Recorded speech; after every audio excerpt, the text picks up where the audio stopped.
Alright, so for this, out of the normal deck of cards, I grabbed the regular King of Hearts and the regular Queen of Spades.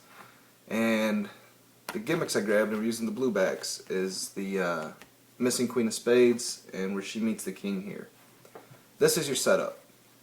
You're going to put the Queen on top, like this, of the deck, just like so. You're going to put this one face down on top of that. And now I just put these two right on top.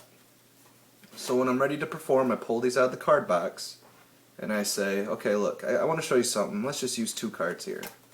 And that's all I do. I don't force them, nothing complex like that. I just pull off the 2 top cards. I say, look, I want to try something with, okay, we'll use these 2 cards. These will work. And I hand these to the spectator to look at. Now while they're looking at these cards, I say, check them out. I'm getting a pinky break under the 2 cards. And this is a pinky break where your pinky's there and the 2 cards are resting on top. And if you can do it with one hand just like that, where you're pushing over 2 and pushing them back, getting your break, or you can just come over with both hands and do it like this. Do it in the offbeat, make sure you don't draw attention to what you're doing. Now what you're going to do is grab them back, just like so. I put the Queen down first, and I put the King right on top. And I say, look, I'm going to make these switch places. What I'm doing is peeling off the King as I grab what looks like just the Queen, but really it's that whole pack of cards right above the break. So again, I got my pinky break. I'm going to put the Queen on that, put the King on that, and I'm going to say, okay, watch. They're going to switch places here.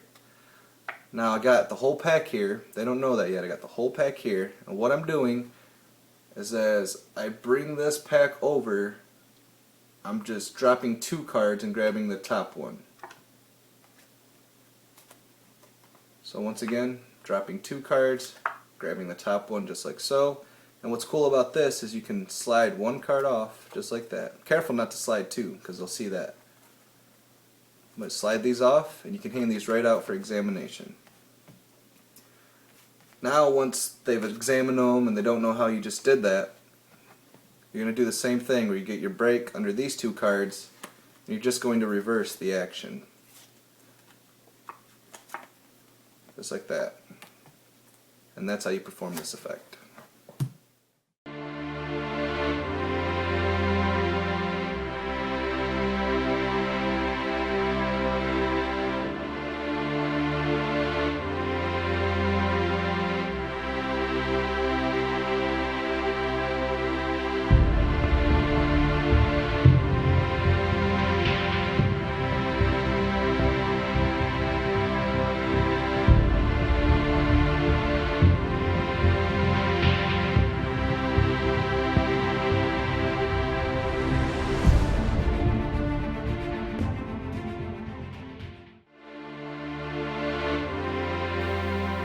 Alright, for this effect, you're going to grab the burnt card, and you're going to need to know what 2 cards you're working with.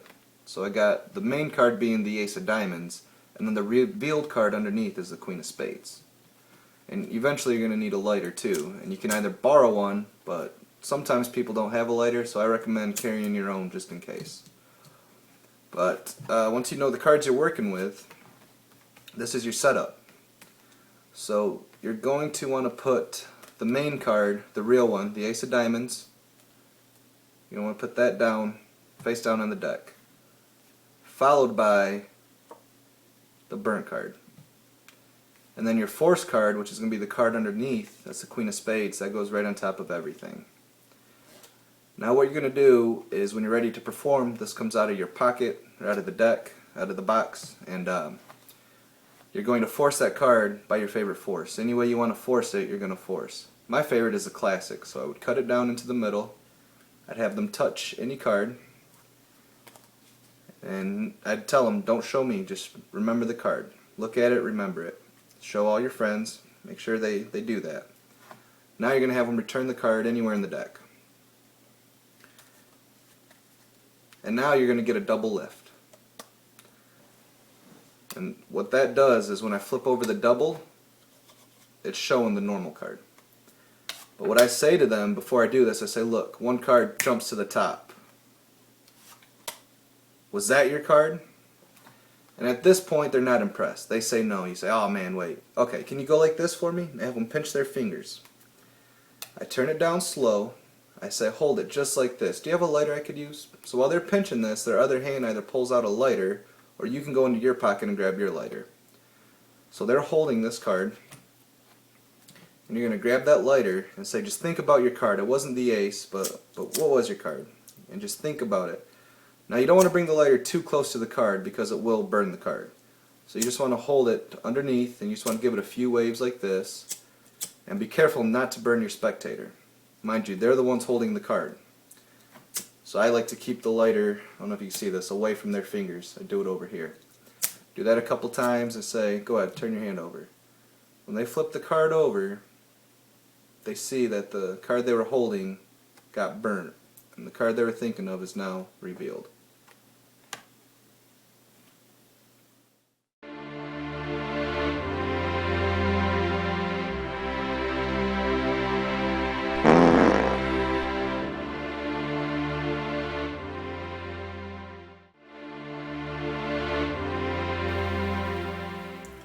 Alright, this is the one goofy card we decided to put in the deck, just because we wanted to throw something fun in there so it wasn't all serious. And this gets laughs, kids love this, it's a funny card trick. And it's the king or the queen of farts. And what's funny is when you actually say that, king or queen of hearts, it sounds like you're saying a farts, because of the F and the H. A farts, a farts. So there's two ways to perform this. There's a very simple way, and I find the real king, and again we're using blue, so if you want to use red you would just use the queen. So we're going to use the king, but this is the simplest way to do this. And I do this as a gag, and this is the way I perform it, where I take the king, and then I take the king of farts, put that on top. I do a double lift, and I say, hey, I want to show you something. And then I have them feel. I say, feel that. Is that? They say it feels like a card. I say, what's it feel like? I say, look at his face, you know, it's just, you know, boring, you know, just normal face. But watch. Let's make this interesting. Now what I did, I just turned the double over. So it's a double lift, I turn the double over, and I just go, I make a fart sound. And then I slowly turn it over, and they can see that not only has his face moved, but there's fart marks now. So up to speed, it looks like this. Go ahead, feel that. It's just a king. You see his face, his eyes open, whatnot. Here, watch. Let's try something here. Now he farts. So that's one way to perform this. The other way to perform this is to simply have the king of hearts picked. So you can do a force, you can do a riffle force like this, you can do a classic force. However you want to do it. Force the king. Lose it in the deck. Say I have one card. What was your card? Go ahead. They say the king of hearts. You say, I'm sorry, did you say the king of farts? They say, no, king of hearts. You say, yeah, king of farts. They say no. You're like, well, look, over here I got the king of farts. And what's funny about this is not only did you know what card they were thinking of, which is crazy, but it also turns into the king of farts in a sense. So those are two ways to use this card. But come up with your own. Have some fun with this one.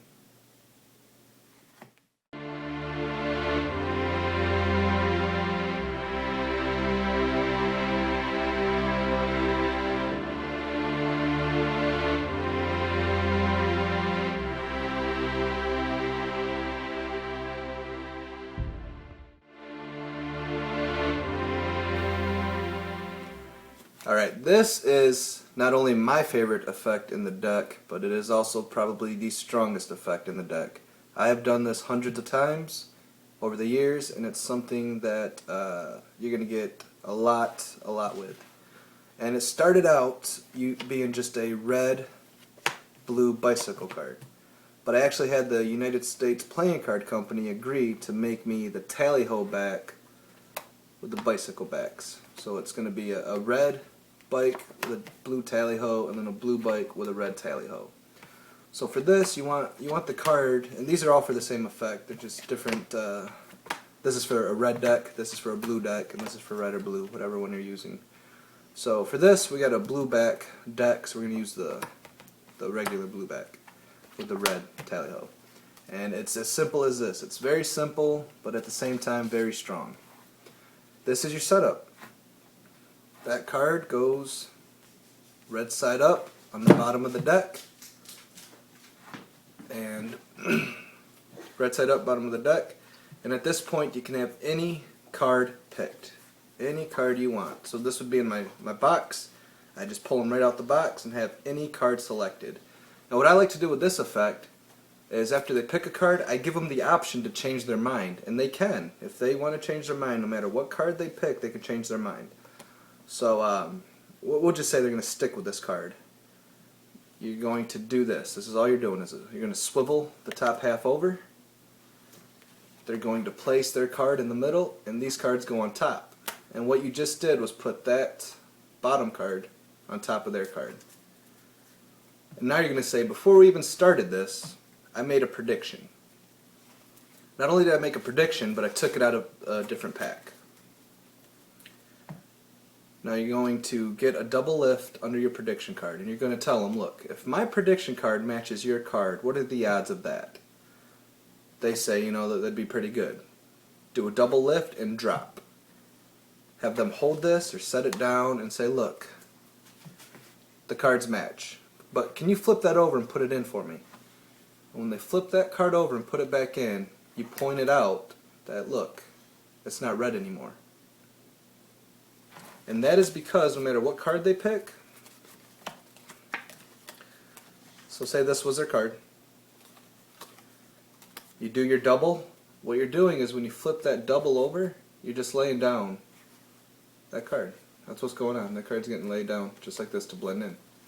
So no matter what card it is, you're going to do a double, put it down, it's going to change colors. Simple as that. Very strong effect, and that is the red-blue card.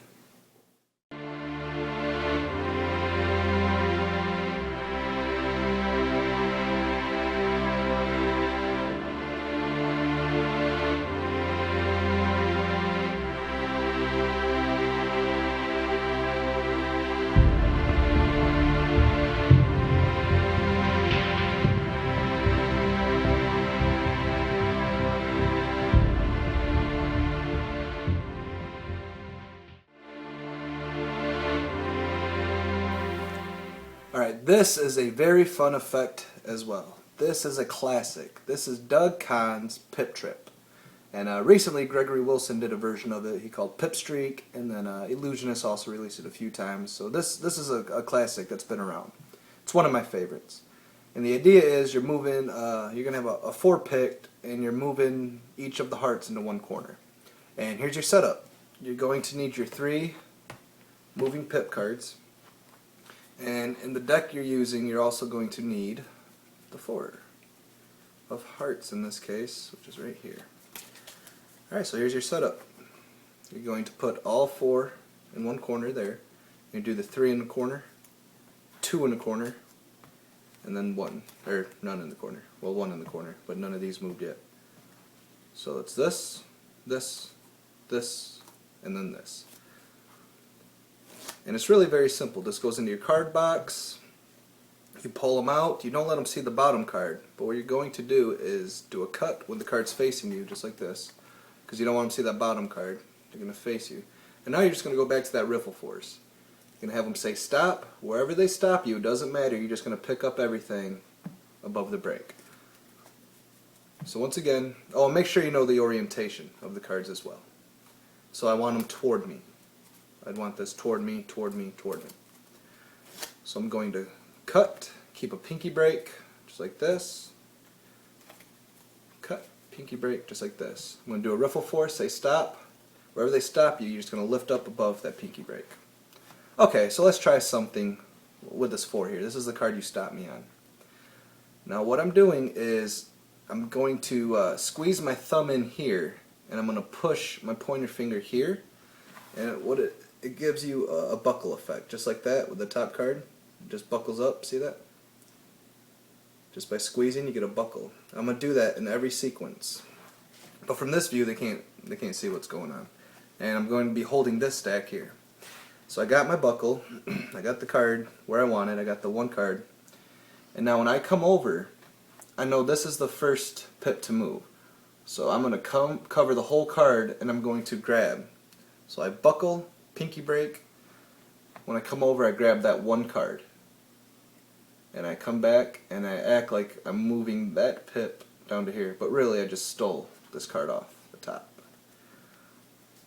So once again, riffle, stop anywhere. Okay, let's try something with this card. Let's just see if we can move this pip right here. And now the next one to go is going to be this one. And again, I'm going to come over. I'll get my break. Come over, bring it down, slide it over just like so. And if you want, after each sequence, you can do a flip too, just to show you're not hiding nothing. And the last one, I'm going to come up like this, I'm going to come down, that one goes.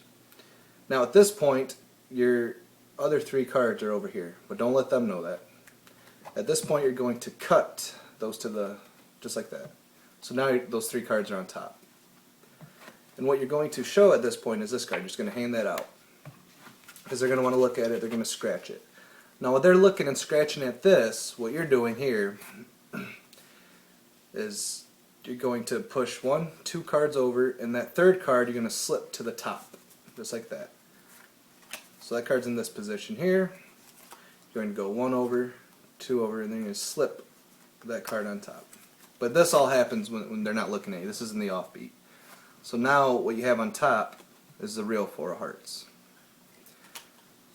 Now you're going to take this card back, and I keep a pinky break under that 4 of hearts, that top card. You can grab everything above that break, and you're just doing the snap change, where you're going to hold it here and here. Your index finger and your thumb is going to pinch, and that's what it's going to look like. It's going to look like it changes. But you want to do this as you're rubbing. So you're going to shake and pinch, and the card changes. A lot of people do it on the arm, where you're here, show the change. You can do it on the mat, where you're here, show the change. But immediately you're going to put it back on the deck, and now you're clean. Because you're just putting that face down on the deck. So one more time. They're going to be looking at this. You're going to take it back. You can say, watch, one more time. If we just shake it like this, we get it to change, to jump back. We get all the pips to jump back. And that is Doug Kahn Pip Trip.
Alright, this is another classic in gaff card magic. It's been called McDonald's Aces. It's also been called a few other things. And what you have here is, it looks like 3 aces, but actually on the back of each one of these is an indifferent card. So the first thing you want to do is look at your indifferent backs, and I pull out those cards. I don't even use those. So I take out the 7 of spades. I take let's see, 7 of hearts is next. Take out the 7 of hearts. And then the 4 of spades I take out.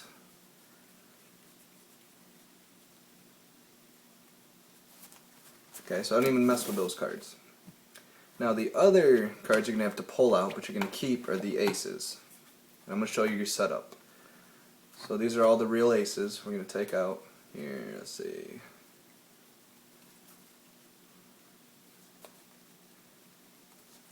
Okay, so here's our aces.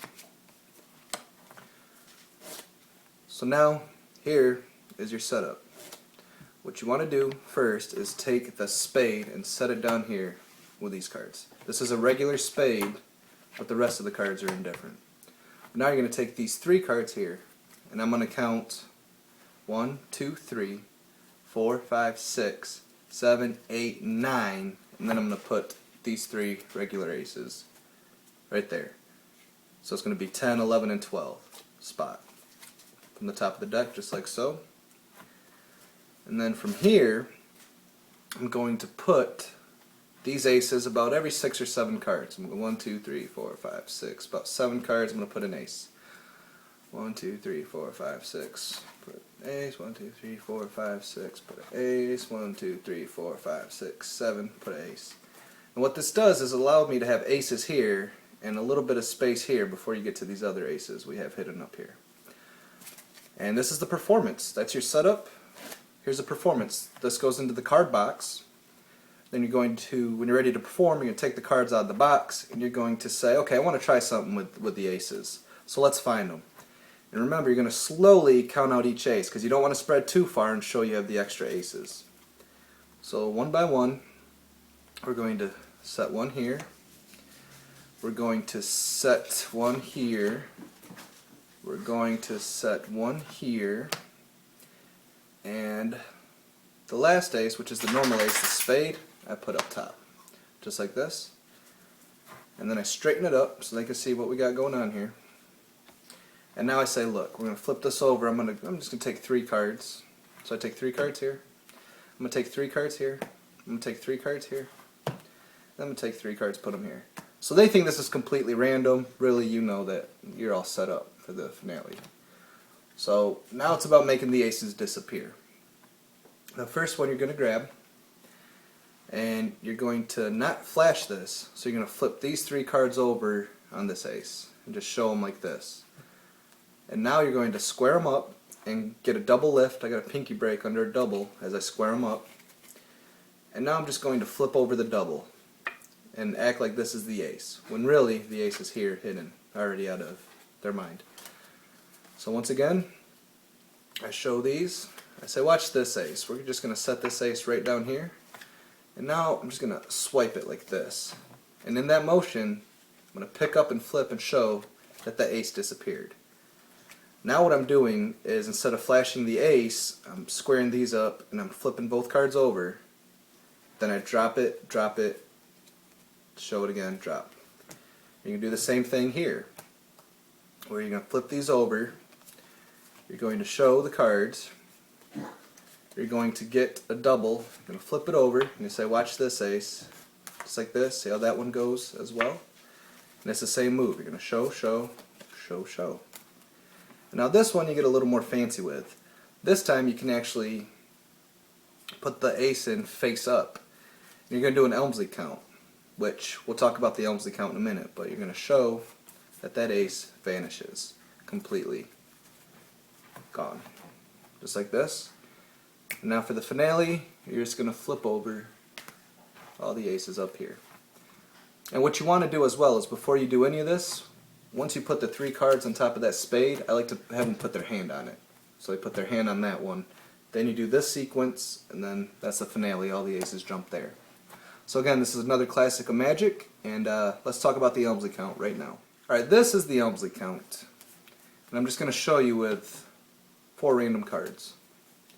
You're going to take a card that's in the 3rd position. I'm going to flip one up so you can see what's going on.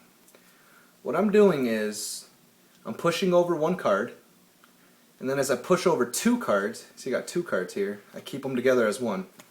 Push over 1 card, as I push over 2 cards, I grab this one back. Gets stolen back under the deck like this. So up to speed, looks something like this. See that? Just like that, and then you finish counting. And that's how you do the Elmsley. One more time. Card third position.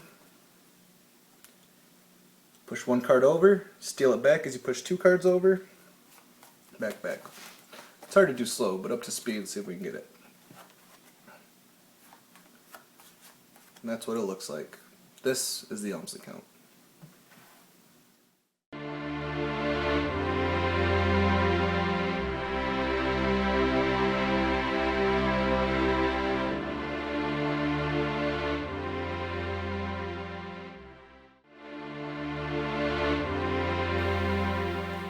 Alright, this is another revelation, and this one's really cool. This is an old effect as well. The first time I saw this was Daryl actually did it in one of his routines, where he used a card like this. I think it was called Presto Printo. It was the first time I seen something like this. But in Daryl's version, all the pips were falling. They were all down. With mine, I liked the idea. It didn't make sense to me. Why would they all fall? So I wanted to do a reveal where 8 of the pips on the 10 fell and 2 of them stayed. So now, this is your setup. You're going to get your other 2 cards. In this case, we're revealing a 2 of diamonds and a 10 of diamonds. So you're going to take the regular 10, you're going to put it face down on top. You're going to take this 10 with the fallen pips out toward the audience. And then your force card. And again, just like a few of these routines, you're going to force this card any way you want. Just like this. So 2 of diamonds. Tell them you don't want to see it. They put it back in the deck anywhere they want. Now you're going to ask them what their card was. They say 2 of diamonds. You say done. 10 of diamonds. They're going to inform you, no, I said 2 of diamonds. You say, oh, I thought you said 10 of diamonds, but that's okay. Now, what I just did was a double lift. I don't know if you caught that, but I turned the double over as 1, hiding this card. So I say, oh, done. Turn over the double. Show the 10. They say, no, that's not it. I said 2. I say, oh, we could fix that. I turn the double back face down, grabbing the top card, and I lift up like this and tap. And what I'm doing when I do that, I don't know if you can see this, as I lift up and tap, that's just what it looks like. But from this view, lift up, I tap, and then I turn over to show that it's now a 2 of diamonds, and all the other pips have fallen. And that's Daryl's fallen pips from Presto Printo.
Okay guys, this is lit. This was created by Dan House and Dan White, and they were graceful enough to let me include it on my GAF project.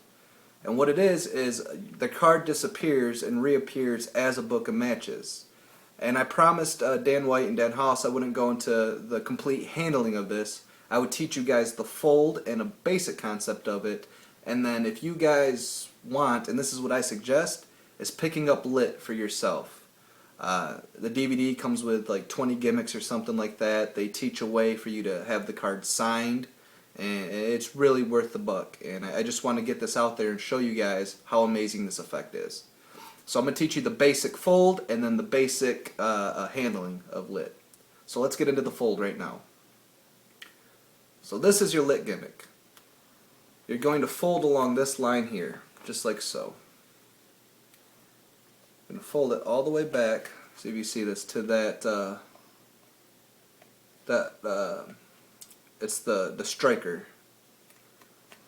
You're going to fold it just like this, all the way to that striker line. Okay, so you get something like this. That's your first fold. Your second fold is going to be in between the two staples. I'll show you that now, just like this. In between the two staples, as straight as you can. That's your second fold. Your third fold is actually folding the card down a little bit past that line there. So goes over a little bit. You're going to crease it there, and then your final fold is to just pick it up a little bit and fold again here. And what this creates is the 3D the bridge here. So it looks hold on, I'll show you, just like a book of matches.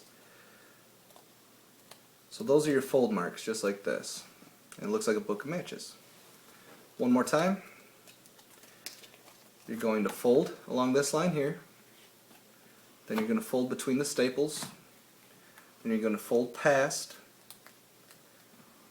And then you're going to unfold it here and fold it a little more. So you're going to put this in here, find out where your crease line is, and fold it there as well. And then bend it back down. It really gives you this, it looks like a book of matches, just like that. So that's the lit fold. Let's get into the handling right now. Okay, so for the handling, you're going to need to know what card it is. In this case, we're using the 4 of spades. So for this basic handling I'll teach you is, we're going to take the 4 of spades. It's going to be ready to be forced. Your lit card is going to go in your pocket. And what you're going to do at this point is do any match routine you like. I like to use a book of matches and teach or show a trick with a book of matches. And then I'm going to switch it out for this by whatever means you want. Again, if you want the full handling and the full detail, you need to pick up Lit by Dan Haas and Dan White. Really worth it. Really worth checking out. But for this is just going to be in my pocket. I'm going to show a match trick with a matchbook. I'm going to switch it out in the offbeat, and I'm going to have them hold this card, or this matchbook. So they're holding the matchbook tight. I'm going to force the card. In this case, we have the 4 of spades. It's going to be lost into the deck.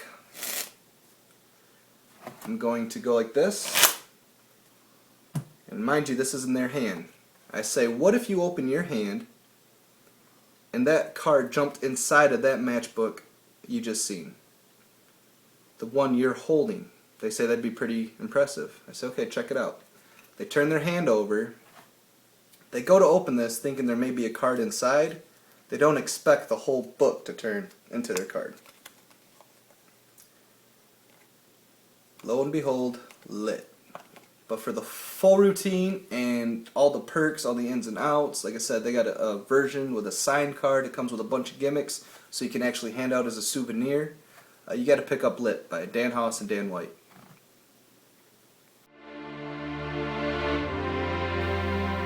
Okay, this is what's known as a princess card. And it looks very similar to a Monty card or a mispipped card, because it is. The difference is, you can see I got a club here and a spade here. What's cool about this is because it's on a court card like this, it gives that contrast. Because it's the same color, people fly right by this card and don't even notice that it's mispipped. Alright, so one of the coolest things you can do with this card is to take the 2 cards, so King of Spades, King of Clubs. You're going to get rid of one of these completely. Leave it at home, do whatever you want, you're not going to see it again. Now, the next card, say for instance we're going to use the King of Spades. You can make this card appear anywhere you want. On your spectator, you can slip it in their pocket, you can put it in a card box, you can put it anywhere. This card is going to disappear from the deck in their hand and reappear anywhere you want it to reappear. So for example, we're going to put the King of Spades in the card box. We're going to set it in plain view the whole time. They don't know what's in there. You pull out the card box, you put it here. Okay, but this is your setup over here. That king of spades is going to be on top, so you're ready to force it. So know that the king of spades is up here. And you're ready to perform this effect. So they don't know nothing's in the box, you got the deck of cards here. I like to use a riffle force, which means I'm going to keep a pinky break above the force card. Just like so. And now, no matter where they say stop, you're going to go through with your thumb, say stop. Wherever they say stop, you're going to pick up everything above that pinky break. They can literally call stop up here, you're going to come over, pick up everything above the break. So I'm going to show you what to do. Say stop, okay, you're going to take this card, you're going to slide it up, have them look at it. Say look at this card, I don't know if you can see that. Say look at this card, and remember it, don't forget your card. And what I want you to do is push that card, and show them a second time, your card, push that card back into the deck. So they push their card back into the deck just like so. Now you're going to show your hands empty as you hand the deck of cards to your spectator just like this. Now what I just did was they looked at the pip up here. And when I hand it back to them and turn it over for them to go through and find I tell them find your card. They're going through like this now, and they're going to go through, and this happens every time. They're going to go through and not see their card anywhere. Then they're going to square them up again, and they're going to go through again. And they're going to tell you their card is not in that deck. And you tell them, okay, look, that card box has been in plain view the whole time, or if it's in their pocket, wherever it is, say I want you to reach in there and pull out what's in there. So in this case, it's the card box. They pull out the one card they thought of. So that's one thing you can do with this card.